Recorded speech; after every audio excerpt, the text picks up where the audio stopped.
Factor governing the ionic bonds के अंदर कौन कौन से फैक्टर हैं जो अफेक्ट करते हैं। नंबर 1 पर आता है आयोनाइजेशन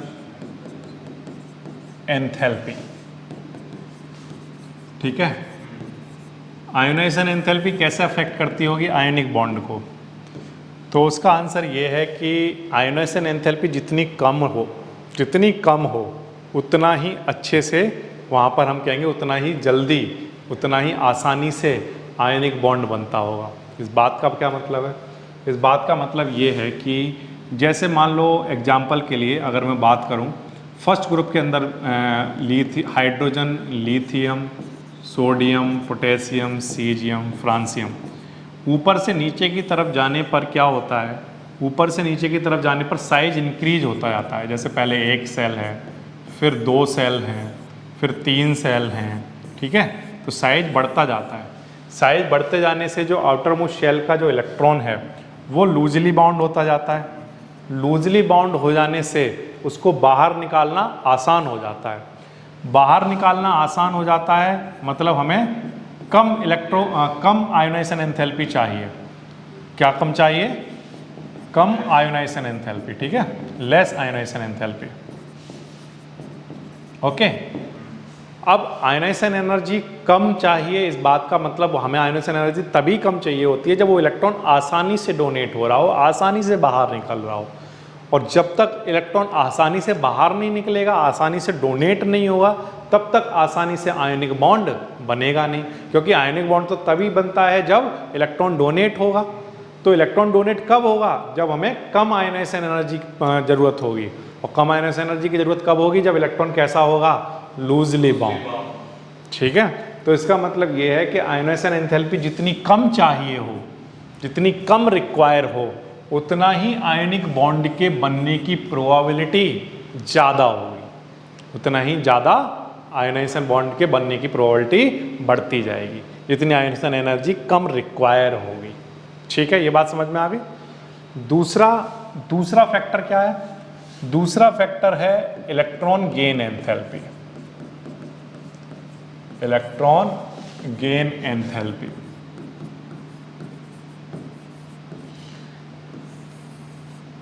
अब इलेक्ट्रॉन गेन एंथैल्पी या इलेक्ट्रॉन एफिनिटी कैसे अफेक्ट करती होगी आयनिक बॉन्ड को?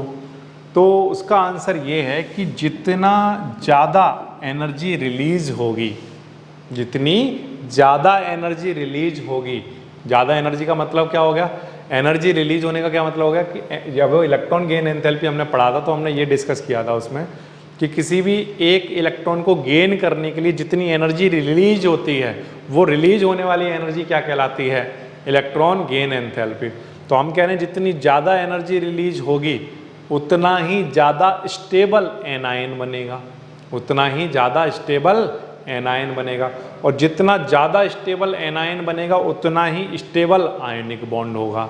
तो इसका मतलब ये है कि जितनी ज़्यादा एनर्जी निकले, इलेक्ट्रॉन गेन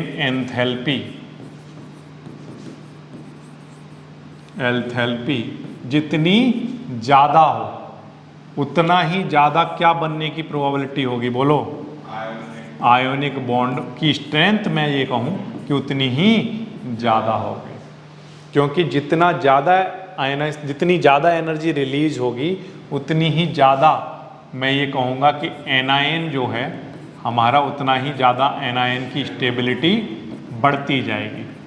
एनायन स्टेबिलिटी क्या हो जाएगी? बढ़ती जाएगी। और उतना ही ज़्यादा अच्छा स्टेबल आयनिक बॉन्ड बनेगा। ठीक है, ये बिल्कुल सेम वैसे ही चल रहा है जैसे हमने यहाँ पर एनर्जी के बारे में कहा कि जितनी कम एनर्जी रिक्वायर्ड होगी, कौन सी एनर्जी? आयोनाइजेशन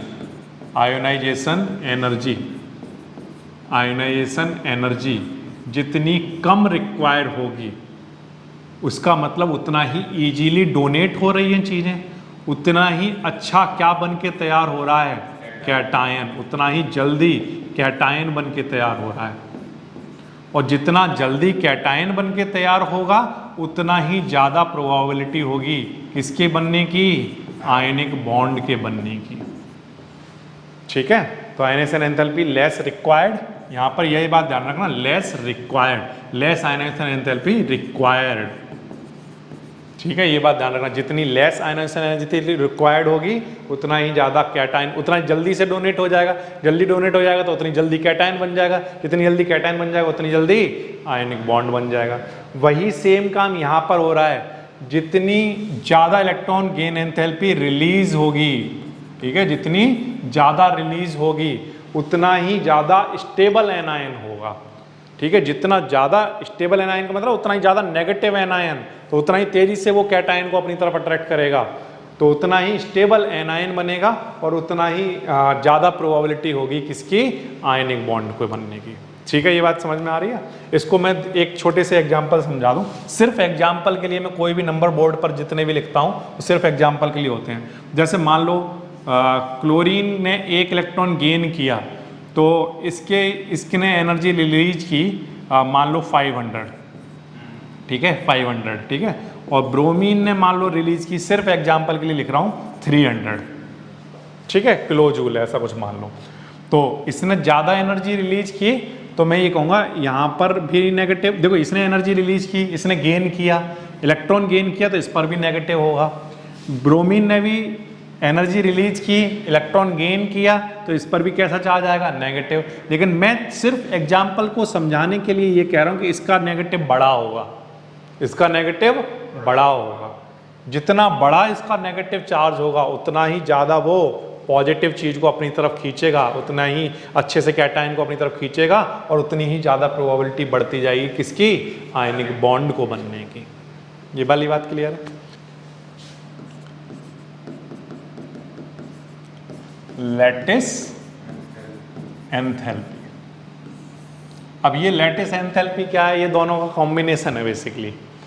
मतलब देखो पहला हमने देखा कैटायन का बनना, आयनाइजेशन एनर्जी से हमने क्या सीखा, एक इलेक्ट्रॉन को डोनेट करने के लिए जो एनर्जी चाहिए वो क्या कहलाती है, आयनाइजेशन एनर्जी, तो वहाँ पर कैटायन बन के तैयार होगा। फिर जब इलेक्ट्रॉन गेन एंथैल्पी की बात करते हो तो वहाँ पर इलेक्ट्रॉन गेन किया जाता है तो वहाँ पर एनर्जी रिलीज होती है, तो यहाँ पर एनायन का बनना। अब तीसरी बात है कि अब कैटायन बन चुका, एनायन बन चुका, अब जब ये आपस में कंबाइंड भी तो होने आएंगे, हाँ या ना बोलो। जब ये आपस में कंबाइंड होने आएंगे का मतलब क्या हो गया, ये एक दूसरे के साथ बॉन्ड बनाने आ रहे हैं। अब जब ये बॉन्ड बनाने आ रहे हैं तो ये रिपल्सन के फोर्स से आ रहे हैं या अट्रैक्शन के फोर्स से आ रहे हैं, तो आंसर है अट्रैक्शन के फोर्स से आ रहे हैं। तो जब अट्रैक्शन के फोर्स से जब चीज़ें पास में आती हैं तो वो स्टेबल हो जाएंगी, उसके पास, इसका मतलब उनके पास मिनिमम एनर्जी होगी। कैसी एनर्जी होगी, मिनिमम एनर्जी, ये बात ध्यान रखना, मिनिमम एनर्जी, ठीक है। तो मिनिमम एनर्जी होगी कैसे, मिनिमम एनर्जी होने के लिए तो उन्हें रिलीज करनी पड़ेगी वो एनर्जी, है ना। जितनी भी जैसे जैसे ये पास आते जाएंगे वैसे वैसे एनर्जी क्या होती जाएगी, रिलीज होती जाएगी, क्योंकि ये स्टेबल कंपाउंड बनने जा रहा है। तो जो एनर्जी रिलीज होती है जब भी एक कैटायन और एक एनायन आपस में कंबाइंड होकर 1 मोल सब्सटेंस बनाते हैं तो वहाँ पर जो एनर्जी रिलीज होती है that energy is known as lattice energy या लैटिस एंथैल्पी, ठीक। अब जितनी ज़्यादा एनर्जी रिलीज होगी यानी वो उतना ही ज़्यादा स्ट्रांगली पास आए थे, यानी कि उतना ही ज़्यादा स्ट्रांगली पास आए हैं। तो जितनी ज़्यादा लैटिस एनर्जी रिलीज होगी, जितनी ज़्यादा रिलीज होगी उतना ही स्टेबल कंपाउंड बनेगा। कौन सा वाला, आयोनिक कंपाउंड, ठीक है। या अभी फिलहाल के लिए मैं कहूँ उतना ही स्ट्रांग होगा आयोनिक बॉन्ड। तो जितनी ज़्यादा लैटिस एंथैल्पी रिलीज होगी, ठीक है, रिलीज होगी, उतना ही ज़्यादा स्टेबल आयोनिक कंपाउंड बनेगा, यानी उतना ही ज़्यादा Na पॉजिटिव और Cl नेगेटिव उतना ही ज़्यादा पास आ गए होंगे। जब तक वो पास आते रहेंगे एनर्जी रिलीज होती रहेगी, और ज़्यादा पास आ रहे हैं, बहुत पास आ गए हैं तो और ज़्यादा एनर्जी रिलीज हुई, इसका मतलब उतना ही स्ट्रॉन्ग आयनिक बॉन्ड बनेगा, ठीक है। ये बात समझ में आ रही है। अब लैटिस एनर्जी कब ज़्यादा रिलीज हो ये किस बात पर डिपेंड करता होगा, तो ये 2 चीज़ों पर डिपेंड कर सकता है। Number one size of ion पर डिपेंड कर सकता है, ठीक है, साइज ऑफ आयन पर डिपेंड कर सकता है। मतलब जितना बड़ा नेगेटिव होगा, ठीक है, और जितना छोटा पॉजिटिव होगा उसको तेजी से अट्रैक्ट करेगा, है ना। या मैं ये कहूँ जितना नेगेटिव बड़ा जितना पॉजिटिव बड़ा वो तेजी से एक दूसरे को अट्रैक्ट करेंगे, है ना। तो ये साइज ऑफ आयन पर डिपेंड करेगा कि कैसा आयन बन रहा है, ठीक है, ये इस बात पर डिपेंड करेगा। इस बात का मतलब ये हो गया कि जैसे NaCl और NaBr, ठीक है, मैंने दोनों के मेटल तो सेम कर दिए। अब क्लोरीन और ब्रोमीन में से कौन ज़्यादा नेगेटिव होता है? तो क्लोरीन। तो इसका मतलब ये है कि यहाँ पर ये जो स्टेबिलिटी की अगर मैं बात करूँ तो यहाँ पर आयोनिक बॉन्ड यहाँ ज़्यादा स्टेबल होगा, ये बहुत ज़्यादा स्ट्रॉन्ग होगा इन कंपैरिजन टू दिस, क्योंकि यहाँ पर साइज ऑफ एनायन क्या है? ग्रेटर। ये बात समझ में आ रही है? तो साइज ऑफ आयन पर डिपेंड कर सकता है और कितना ज़्यादा चार्ज है उस पर भी डिपेंड कर सकता है। Charge on the ion, charge on the ion, इस बात पर भी डिपेंड करेगा, है ना। चार्ज ऑन द आयन का मतलब क्या हो गया? जैसे एग्जाम्पल के लिए जैसे अगर हम बात करें NaCl और CaCl2, हमने ये ले लिया दो। अब इनमें से Na पॉजिटिव और Cl क्या है? लेकिन यहाँ की अगर बात करोगे तो Ca पर क्या है? 2 पॉजिटिव और Cl 2 नेगेटिव। तो इन दोनों में से किसका बॉन्ड ज़्यादा स्टेबल होगा? तो आंसर है CaCl2 का, क्योंकि यहाँ पर 2 पॉजिटिव चार्ज हैं, यहाँ पर चार्ज कम है, यहाँ पर चार्ज ज़्यादा है। ये बात समझ में आ रही है? अगर किसी बच्चे ने कहा AlCl3 की बात अगर कर दे तो Al पर तो पॉजिटिव 3 होता है और Cl पर -1 कितने 3 होंगे यहाँ पर ऐसे Cl नेगेटिव, है ना। तो यहाँ पर ये और भी ज़्यादा हो जाएगा, ठीक है, उतनी ज़्यादा एनर्जी रिलीज होगी, उतना ही ज़्यादा स्ट्रॉन्ग बॉन्ड बनेगा। ये बात समझ में आ रही है? तो कितने कैसे कैसे आयनिक बॉन्ड स्ट्रॉन्ग होता जाता है? तो आंसर जितनी ज़्यादा लैटिस एनर्जी रिलीज होती है। कब ज़्यादा एनर्जी रिलीज होगी? तो आंसर तब ज़्यादा एनर्जी रिलीज होगी जब फोर्स ऑफ अट्रैक्शन बहुत ज़्यादा होगा। फोर्स ऑफ अट्रैक्शन कब ज़्यादा होगा? तो या तो साइज ऑफ आयन बड़े बड़े हों या उन पर चार्ज बड़े बड़े हों, तब भी लैटिस एनर्जी ज़्यादा रिलीज होगी, उतना ही ज़्यादा स्ट्रॉन्ग आयनिक बॉन्ड होगा। तो बेसिकली 3 फैक्टर ऐसे हैं जो गवर्न करते हैं किसको? आयनिक बॉन्ड को। Number 1 ionisation enthalpy, less ionisation enthalpy required, इसका मतलब स्ट्रॉन्ग आयनिक बॉन्ड बनेगा।